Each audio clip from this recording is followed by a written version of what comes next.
Hi everyone, it's Mel from the 441, and in today's video I'm going to share with you some of the money role models that I follow that might help you on your Frugal February journey, and I'll go through each of them and tell you why I like them or what their point of difference is.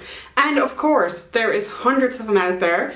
If you have a favourite money role model or favourite money lesson from a money role model, please let us know in the comments down below or in the Feng Shui group, which I will have linked down below, where we are talking all things Frugal February but with a Feng Shui twist for the month of February. So these are the people we're going to be talking about today. Some of them are Australian, some of them are American. Yeah, there is others. There is so many others both of us might know about, but for today this is the list I'm sticking to. Now, I don't have a spiritual money person on here. However, the first person I'll talk about, because we're going to be using some of her lessons, her practices in this month's challenge, is Canna Campbell. So Canna Campbell is the author of the $1,000 Project and Mindful Money. You might know her as Sugar Mama, and she was a single mom who started to use passive income to save money, and then she started to invest that money, $500 and $1,000 at a time.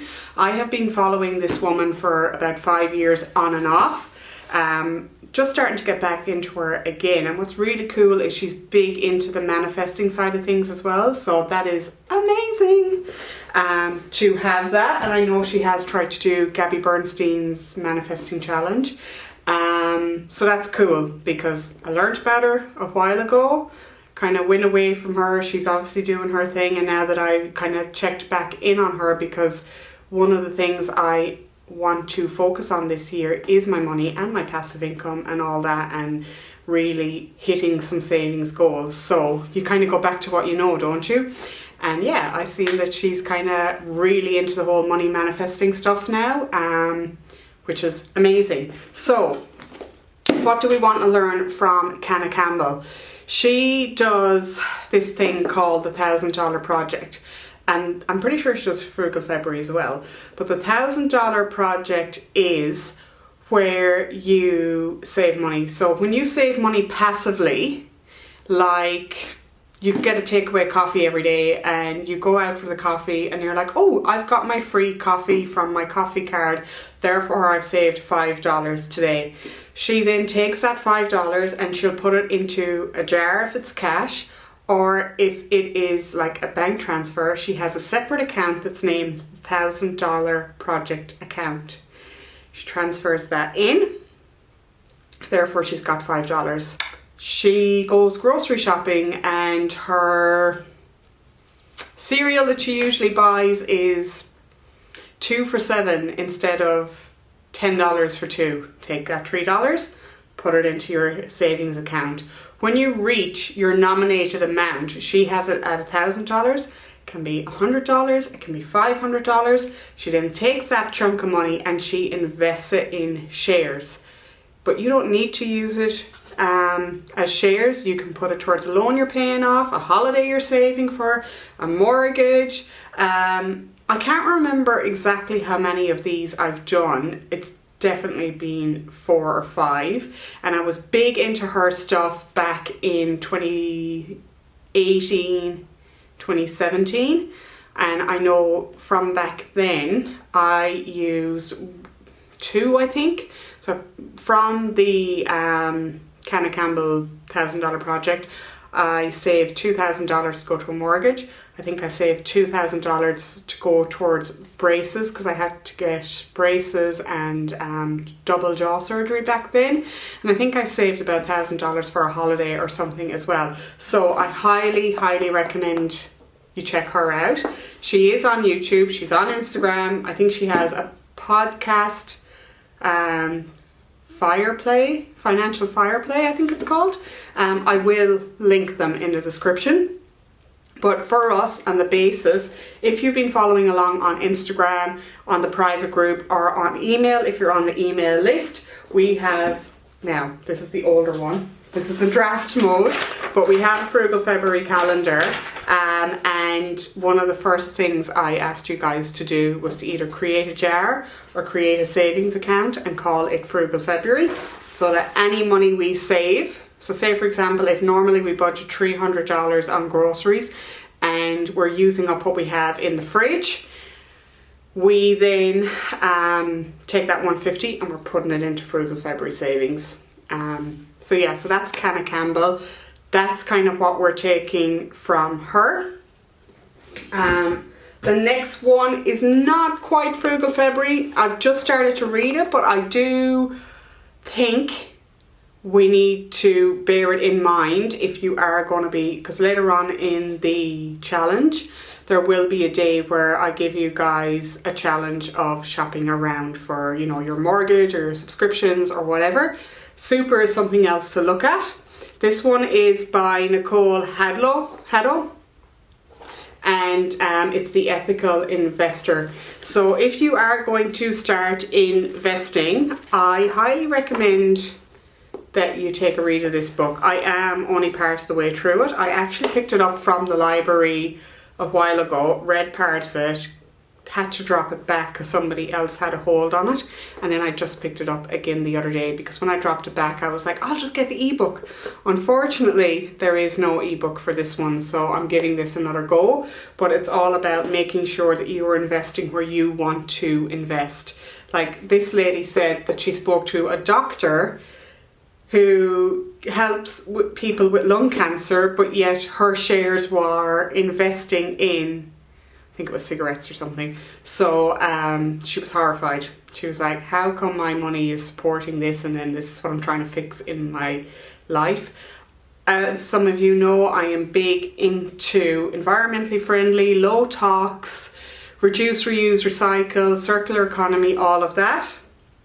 And for those reasons, and small business, and for those reasons, I do want to think ethically now that I am starting to focus more on super and shares and everything, because I'm realising, holy shit, I am Irish and Australian. I've been here nearly 15 years and we probably only have 25 years left before we retire. We want to have money when we retire, and we don't know if we can get some of the Irish pension and all. So we are now going, okay, we need to cop on with money. Which I'm going to move away from the Australian authors for a second because I want to mention Ramit Sethi. I Will Teach You to Be Rich. He also has a Netflix show called Your Rich Life. And what I love about Ramit Sethi is he cares about your core values and your money psychology. So, you know, the Dave Ramsey, he's awesome. He's got his rules and he's got like his debt snowball and all of that, and all of that is great. But a lot of it is live like no one else so you can live like no one else. So he's like, you need to restrict in as much as you can to pay off all your debt and set you up so that then in 10 or 15 years time you can live like no one else because you've gotten rid of all your debt, which is awesome. But it is hard and it is depressing. Whereas Ramit, he teaches you to live for today and to live for tomorrow and really focus on your core values. So if you're a car guy, great, have your car, but you might not want technology or you might not want to travel. If you want to travel, amazing, but maybe in that case you might not want to own a house and you might just want one car or whatever. And I only discovered him about a year ago, but you know, we both wanted a bigger house, but mostly it was me. And I wanted the bigger house so that when family came over from Ireland, and because we were workaholics with our other business, I just wanted a sanctuary at home because I knew a lot of the time I'd be there. And as much as I want to travel, I didn't think I would get to travel. And anyway, this thing came up last year where we nearly sold the business. It didn't happen, but it made us question a lot about what we would do with the money and what we want looking forward and all of that. And then Tom was like, I don't really want a big property because I want to be able to travel. And I'm like, what? I want to travel. I will stay here if it means we're getting to travel. So therefore we've decided that, you know, we're 7 years into this house. We've got a nice bit paid off on the mortgage. The value has gone up crazy since COVID. So if we were to sell this and buy something else, it would not work out in our favour. So we're going to keep this house and stay small. And if I'm going to travel, and if people want to meet us from Ireland, like family and friends, they can meet us in other places of the world rather than us trying to entertain them here all the time and us flying to Ireland to meet them. Like, why can't we meet in Canada or Italy or, you know, Vietnam or wherever? So that's why I like Ramit. Actually, that's what he looks like on the back. The other cool thing is he has a conscious spending plan kind of in place of a budget, and if you go to his website you can just put in your email and you can download it for free. I will link to that because later on in the month, I think it's day 18, maybe, we will be doing our budget, but he has it broken down with income and then kind of your fixed expenses, and they shouldn't be over, it's either 60 or 65%, and then you're kind of spending your fun money, you're investing and you're saving.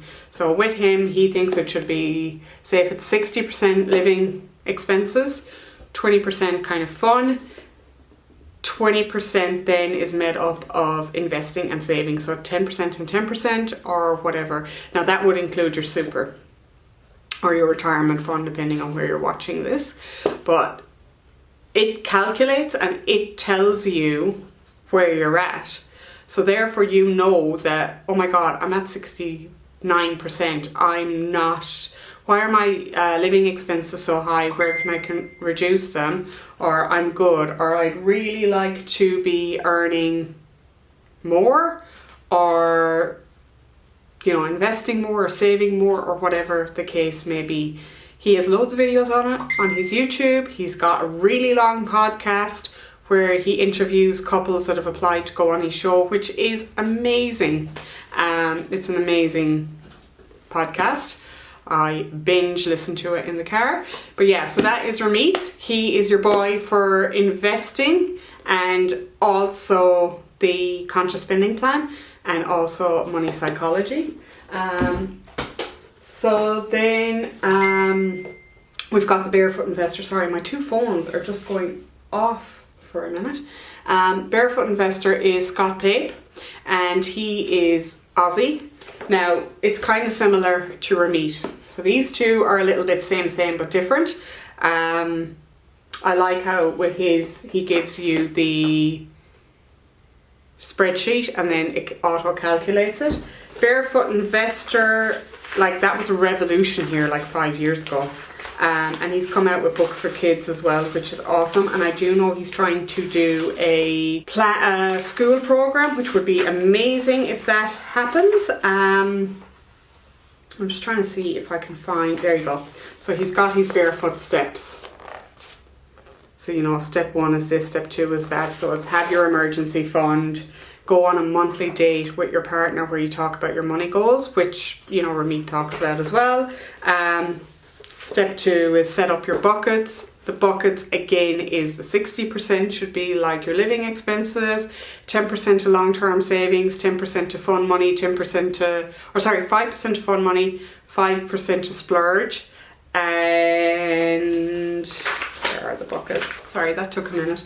So you got your income and you've got, it comes into a bucket with a hole on the bottom, and then he's again 60% daily expenses, and then you should have 10 to splurge, which is short term.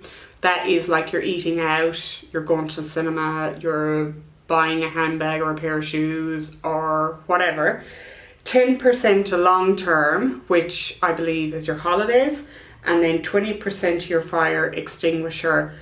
Once you get your fire extinguisher up, it's 2,000 or 5,000, then that money goes to your mojo bucket, which is your long term savings bucket. Blow, mojo and grow.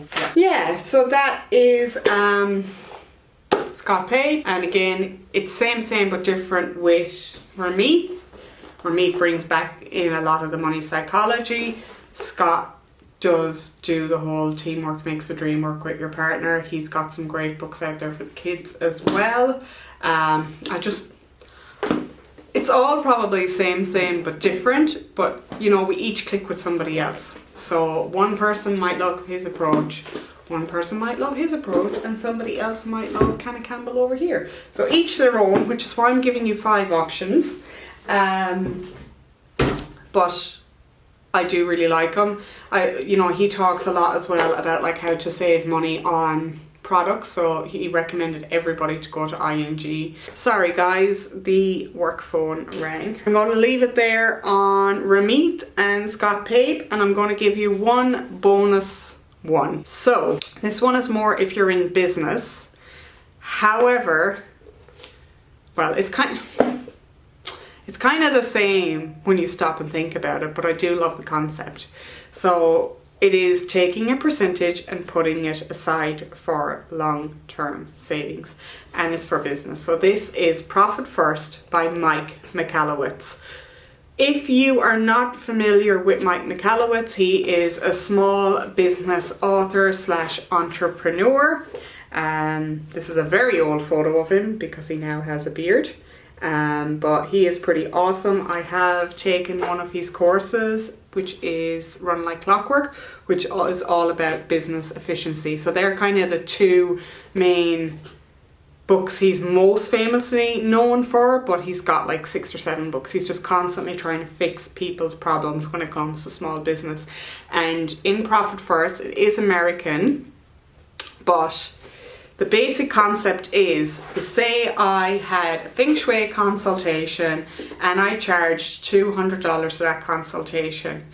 If I'm new to Profit First, straight away I take $2 off that $200 sale and I put it into a Profit First account. When I get to the end of the month and say I did, my math's not great on this, if I did 20,000 in sales in 3 months, would that leave me with $200? I'm just bringing up a calculator. Divided by 1%. No, it was supposed to be multiplying. Multiplied by 1% is $200. So I get to the end of the quarter and I have $200. That is my owner dividend as a small business owner. What I like to do is, of that $200, which he recommends, is you take 50% of that and you put it into the vault, which is long-term savings in your business. So if shit hits the fan, you've got money to fall back on, which has helped us in the past. But I'll be honest, life has been so crazy for the last 6 months. I've completely fallen off the bandwagon of using Profit First, but I need to get back into it as well. And then with the other $100, if you have no outstanding debt, if you don't have anything active that you're trying to do, you take the 50% and you give it to you, to yourself, as a shareholder of your business, because you know it's your blood, sweat and tears. You're entitled to an owner dividend. That $100, you're supposed to treat yourself. So you know, it's $100. Maybe you go out for dinner, maybe you go for a massage, whatever. If, you know, you're like me and I'm at the stage right now where I'm only setting up the business and I've only done 2 workshops so far. So say maybe I might have $20 because I only made $2,000, which I haven't even made yet in this business, which would mean I had $20. So I could go out for ice cream, I could get a bottle of wine, I could have a coffee and a cake. But you have to celebrate your successes, and it's really important that you celebrate them, because small business is hard. I have done it for 8 years. I know how challenging but also how rewarding it can be. But when you have challenges, you really have to celebrate your successes. So that's the basic concept behind Profit First. I love it. If you are new to business or you want to start business, it also or maybe you haven't set it up yet, He also goes through all the accounts you need to set up and like how to do payments in like a routine way. Like he systematizes your money, because that's what he is so good at doing, is the systems. That's why Run Like Clockwork is his other most successful book, and I've done that course and it was really freaking expensive, but it was amazing. So, you know, you need your GST account, you need an account for future staff. If you're thinking of hiring a staff member, he says it's a great idea to put what you think their wages would be for X amount of weeks into that account. Therefore, when they start and while you're training them and setting up their routine, you have the money to pay for them, while then you can bring in money because they've taken some of your workload. I said GST, didn't I? Super, like, and then bills, and it's very like Barefoot Investor, but for business. So like you set up your separate accounts and you automate your money. He says once a fortnight he pays his bills on a Monday or whatever. Once a month you do this, once a quarter you do this, etc. So this one was a game changer for us, being a small business owner. Love the concept, love Mike Michalowicz. And I love the concept of taking the profit first, because when you're in business, you might have turned over $1 million in sales, but trust me, you do not have $1 million in your bank account. And you know, especially they say like, this is your gross profit and your net profit, and your net profit could be $500,000, but from your net profit, then you're still taking out your operating expenses and all that sort of stuff. So in a way, it's a bit of like a disservice, because you do a profit and loss and it's like, oh yeah, we made a profit, but then, you know, it's minus this, minus that, minus this, minus that, and then it might not be that much when you get to the bottom of it. So it's like, fuck, why am I doing this? But when you've got the profit first, you've got that little allocation. We were doing 2% on ours. The ideal range, according to the book, is somewhere between 9 and 12% that you're squirreling away from every transaction you do. So yeah, so that is profit first. I think he goes into the percentages as well about the fixed versus the variable expenses in your business and all. And he talks about loans and everything. Honestly, guys, it's been about 4 or 5 years since I've read this. So, and I think he's actually brought out a newer version, but I think this is the older version. He's really good for giving you free handouts and stuff. Oh no, this is the newer book. So like, if you buy his book, he will head to the website and download like, you know, digital PDF printout planner sheet things. These are all his other books. So I've read most of them. Fix This Next is basically about which of the other things you should focus on first. Pumpkin Plan is all about sales and finding your niche. Profit is about money. Get Different is about advertising. Surge is trying to find the wave before it becomes a wave and the fad.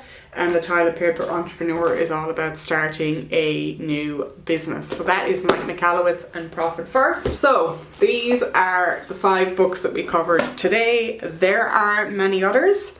I also, this is another bonus because I didn't think I'd talk about it today, but she is worth mentioning, is Jordan Page from FunCheapOrFree.com, and she is a vlogger, a mummy vlogger. She's based in America. She has something like 8 kids, and she is really good with mom productivity and money as well. So it is also worth checking her out. I will put her stuff down below. She has a book called Shelf Timber, which I have, but it's probably over there at the back of my books. But she's the one that I got the Shelf Timber challenge from, that I follow along, and she's got some really good productivity systems as well that I try to follow too.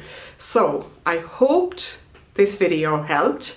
Your challenge for tomorrow, if you want to pick it out now after watching this, is to listen to one piece of content from either any of these guys or if there is somebody else that you used to follow that you kind of want to get back on that wagon and follow them. Diary of a CEO has some great guests on where he talks about different money things, so you might be able to find him. There's also Dave Ramsey, Susie Ormond, etc. But to find a podcast or a YouTube or even an Instagram reel just with something that catches your eye, be it like this is how they set it up, this is a conscious spending plan, this is a couple who's sorting through their problems, and you'll learn so much from what they're going through and how that can be applied into your life. So even if, like, you know, it's Frugal February, I'm not going to tell you to go out and buy these 5 books, but most of these guys are on the internet, give out tons of free content, and you might find it really helpful. So let me know tomorrow how you go with that one. You can pick it out tonight so that it's all ready to go for tomorrow, and I will catch you guys in the next video. Cheers.